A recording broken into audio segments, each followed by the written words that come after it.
Joining me now to discuss Tennessee Republican Congressman. He just returned from visiting our southern border. Mark Green is back. Welcome back, sir. Hey, Kennedy, thanks. So why put the president in that position to have the entire administration once again defend a lie? How hard is it for him to go down and take a look at what's happening?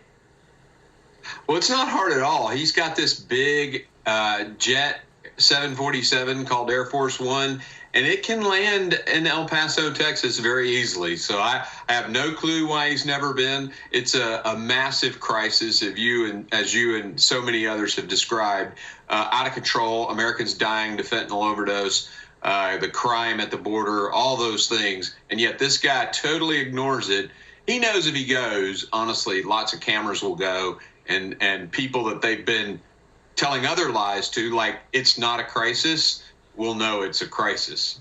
So it's a lot easier to ignore something when you don't pay any attention to it and you don't let it affect you. As you know, having been to the border, it does impact you. You know, when you talk to people like our reporters have here at Fox, when you talk to people who are putting their lives at risk trying to protect the border and putting their lives at risk trying to get into this country, it's really heartbreaking. You know, there are two very different sides of the story, but you will be moved by it when you go there. Is the president worried that he is going to be shocked into action? Well, he will take the cameras with that. They will follow him, and America will be shocked. Those that aren't aware of it, that aren't watching Fox News, they'll become aware of it, and then he'll have to act. Yeah. That's his big fear. So why, when, you know, and you could ask the same of your party, certainly, and the Republican Party, the Democrat Party, they have different views on immigration.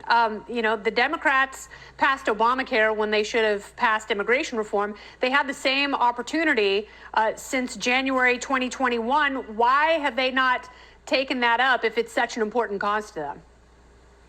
Well, everything that they've done is to speed people into the country. You can look at Joe Biden's interim final rule, which basically, changes the laws, even though he doesn't have the authority to do that as the president, on how credible fear and asylum works, that they're shipping people all over the country as they hit the southern border. Everything, their budget, the way they redesign the budget is just to speed people in.